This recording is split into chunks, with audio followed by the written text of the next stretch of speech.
دا شعرونه ټول واورئ ښه. دا فرښتې مې چې په لنډه لنډه ساه ژاړي، دوی له په خپله عذاب نشته خو په ما ژاړي.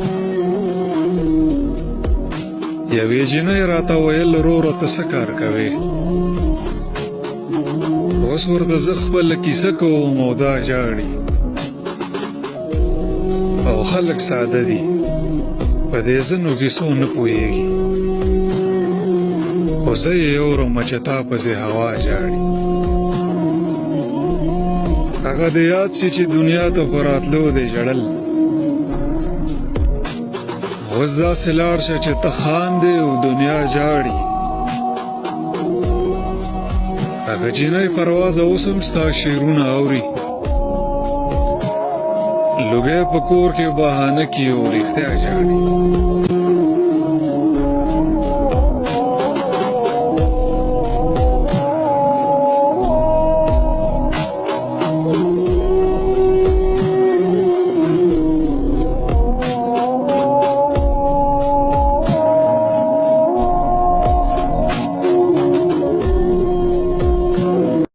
ژوند کوه، یاري کوه، وفا کوه، مینه باندې مست او خندا کوه. چرته که یارۍ باندې خبرې شوې، هلته کې خبرې بیا زما کوه.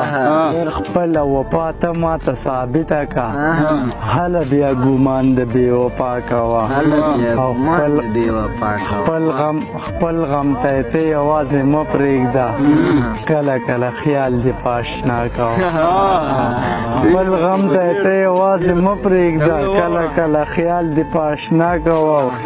یاد دې دي چې وریځې به دې ګرونجې کړې، ما به ویل بس دغه ادا کوه.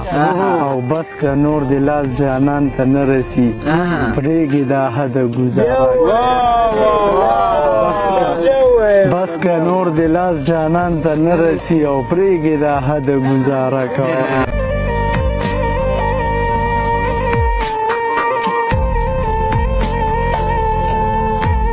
چاته ونیسي درې ځان ته راځي.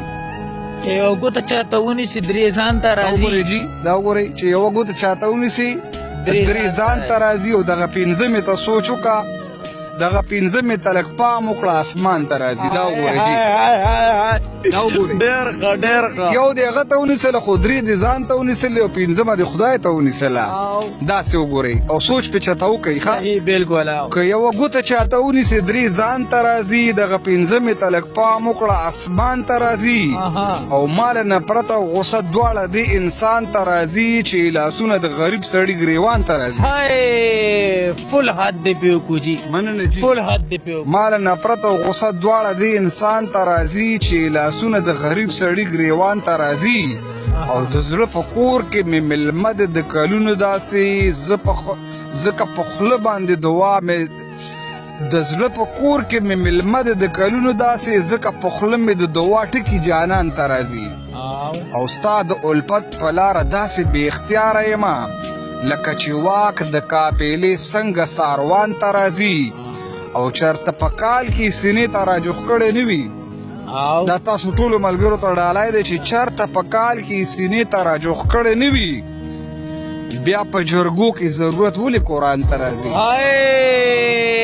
فل حد دی یو پیره بیا وایي جي. چېرته په کال کې سینې ته راجوخ کړی نه وي او بیا په جرګو کې ضرورت ولې قرآن ته راځي.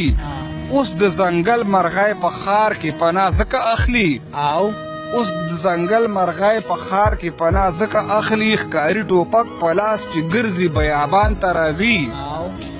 او هوښیاران وایي تعالاني چې ورته رک مه وایه، چې سحر رک شي او ماښام بیا خپل مکان ته راځي.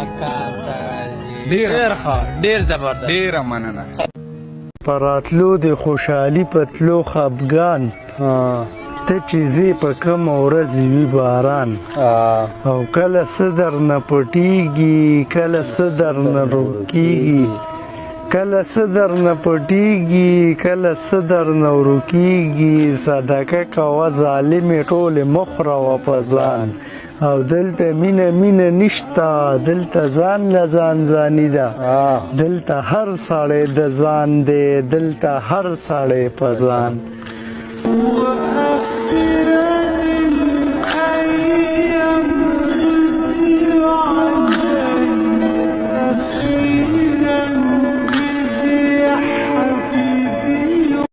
برنا کم د تیریو خدا به واکم د ژوند سپی به پې سبا کم ما وی خګوله صحیح شوه ما وی خګوله صحیح شوه ته د یخ سوري ته کښېنه د چینار د ونې لاندې د جانان د زلفو تار کې د جانان د زلفو تار کې دردانې کتار کتار کا څه جادو مندر په کار کلمر به راوړې په لاسو کې اور به پوري په اوبو کې دغه غر باندې چوپ وکه نو سپوږمۍ به په سلګو کې زه به لاړ شم مدرسې ته د پوهانو جمګټې ته د حکمت د کتابونو د قدرت له آیاتونو به څه پوهه رڼا راوړم د دې پوهې په رڼا کې به دې بر آسمان ته ګورم د مخلوق نه تر خالقه بس لاره را پیدا کم دغه لاره به رڼا کم د تیریو خدا به واکم د ژوند سپی به پې سبا کم کشي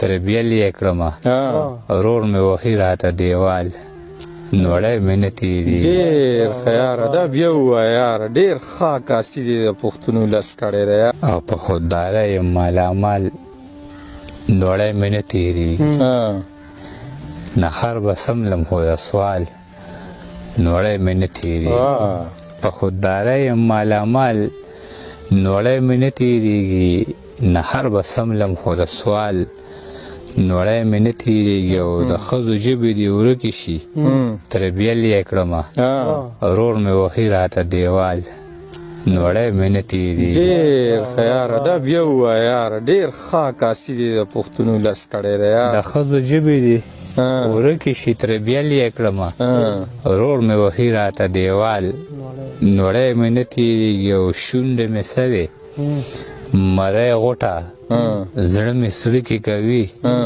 نن سبا یم په داسې خال نوړی مې نه تېرېږي پردی وطن د مور سلګې او د اختر ماښامې لږې اوبه راکه پل خال نوړی مې نه تېرېږي او په یو سړي پسې جده دومره سخت خفه یم چې درله څه درکړم مثال نوړی مې نه تېرېږي څنګه دغه شعر څنګه و د راته مې ورور وښي دیوال د ښځو ژبې دې ورکې شي تربیل یې کړمه ورور مې وهي راته دیوال نوړی به نه تېرېږي پردی وطن د مور سلګۍ او د اختر ماښامې لږې اوبه راکه فی الحال نوړی مې نه نوړی مې نه تېرېږي او